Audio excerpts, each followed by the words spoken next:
અમદાવાદ અને સુરત શહેરોમાં ગેરકાયદેસર રોહિંગ્યા અને બાંગ્લાદેશીઓ સામે કાયદેસરની કાર્યવાહી કરવા માટે સર્ચ ઓપરેશન હાથ ધરવામાં આવ્યું હતું. આમાં અમદાવાદ અને સુરત પોલીસે કોઈ ભૂલ ન થાય તેની કાળજી લીધી. અમદાવાદમાં 890 બાંગ્લાદેશીઓની અટકાયત અને સુરત શહેરમાં 135 ગેરકાયદેસર બાંગ્લાદેશીઓની સફળતાપૂર્વક અટકાયત કરી હતી. ગેરકાયદેસર બાંગ્લાદેશીઓ સામે પહેલાથી સંયુક્ત પૂછપરછ હાથ ધરી અને ડિમોલેશનની કામગીરી કરવામાં આવશે. સ્થાનિક પોલીસ મારફતે ખૂબ સારું કામ કરવામાં આવી રહ્યું છે. સાથે કેન્દ્રીય દળોની મદદથી ઝીણવટભરી તપાસ કરવામાં આવી રહી છે. સમગ્ર રાજ્યના દરેક જિલ્લામાં આવી કામગીરી કરવા સૂચનાઓ આપવામાં આવી છે અને અટકાયત કરાયેલા લોકોમાં પુરુષો અને સ્ત્રીઓની સંયુક્ત પૂછપરછ કરી ટેકનોલોજી દ્વારા આપણે એ પણ જાણી શકીશું કે તેઓ કયા વિસ્તાર અને કયા ગામના છે. જાન્યુઆરીમાં લગભગ 30 બાંગ્લાદેશીઓને દેશ નિકાલ કરવામાં આવ્યા હતા.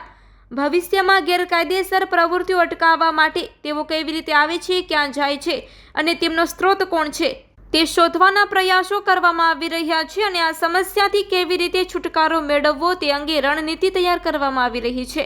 વિવિધ પુરાવો પરથી જાણવા મળ્યું છે કે તેઓ રોહિંગ્યા બાંગ્લાદેશી છે.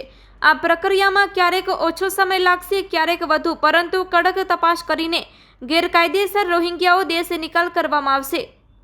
Report by Ashwin Limbachiya, Ahmedabad.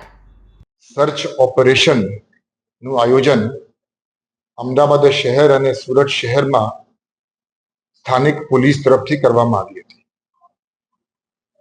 અને આ સર્ચ ઓપરેશન ખાસ કરીને અમદાવાદ શહેર અને સુરત શહેરમાં જે ગેરકાયદેસર ઘૂસણખોરી કરતા અને વસાવટ કરતા બાંગ્લાદેશીઓ છે એ લોકોની વિરુદ્ધમાં કડક કાયદેસરની કાર્યવાહી થાય તે હેતુથી આ સર્ચ ઓપરેશનનું આયોજન કરવામાં આવ્યું હતું અને આ સર્ચ ઓપરેશનમાં અમદાવાદ શહેર પોલીસના અને સુરત શહેર પોલીસના તમામ ઉચ્ચ પોલીસ અધિકારીઓએ આખી રાત આખું આયોજન કરવામાં બ્રેનસ્ટોર્મિંગ કર્યું અને સંપૂર્ણ વ્યવસ્થાઓમાં કોઈ પણ ભૂલ ન થાય એ અંગે તમામ બાબતોની કાળજી લેવામાં આવી અને એના કારણે આપણને ખૂબ સક્સેસફુલ ઓપરેશન રહ્યું છે એમ ચોક્કસ માની શકાય.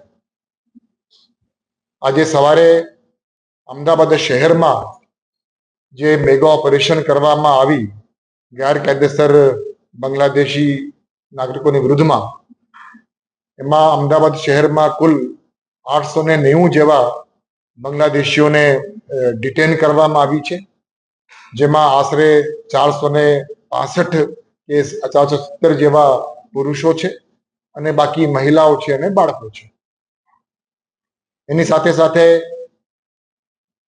સુરત શહેરમાં જે સર્ચ ઓપરેશન રાખવામાં આવી એમાં પણ સુરત પોલીસને 135 જેવા ગેરકાયદેસર બાંગ્લાદેશીઓને ડિટેન કરવામાં એમને સફળતા પ્રાપ્ત થઈ છે.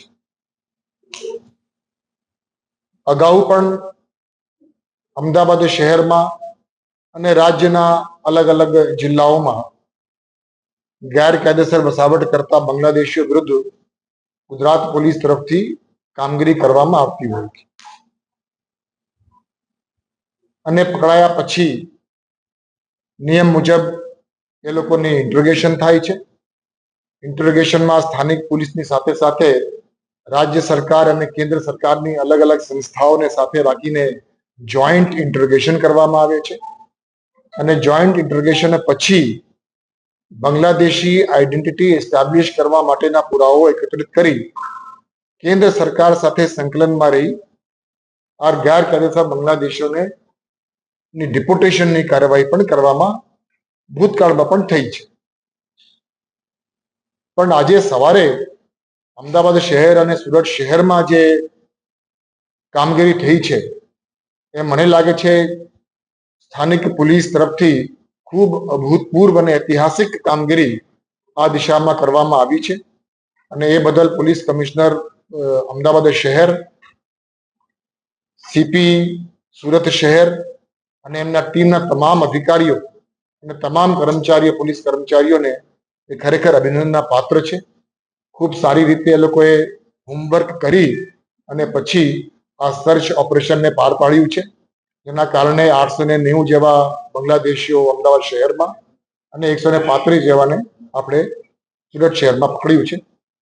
એ લોકોની પૂછપરછ અત્યારે ચાલુ છે. કેન્દ્રીય બળના જે સંસ્થાઓ છે એ લોકોને સાથે રાખીને આપણે હજી પણ વધારે પૂછપરછ કરવામાં આવશે અને એ લોકોની ડિપોટેશન અંગેની કામગીરી પણ ટૂંક સમયમાં કરવામાં આવનાર છે. આજે અમદાવાદ શહેર અને સુરત શહેરમાં જે કામગીરી થઈ છે એ પ્રકારની કામગીરી સમગ્ર રાજ્યમાં થાય. ગુજરાત રાજ્યના દરેક જિલ્લામાં આ પ્રકારની અસરકારક અને પરિણામલક્ષી કામગીરી થાય અને ગેરકાયદેસર વસાવટ કરતા બાંગ્લાદેશી નાગરિકોને શોધી કાઢવા અને એ લોકોની વિરુદ્ધમાં નિયમ મુજબની કાર્યવાહી કડક રીતે થાય એના માટે સૂચના આપવા હેતુ અત્યારે એક વિડીયો કોન્ફરન્સના માધ્યમથી દરેકને સૂચના આપવામાં આવી હતી.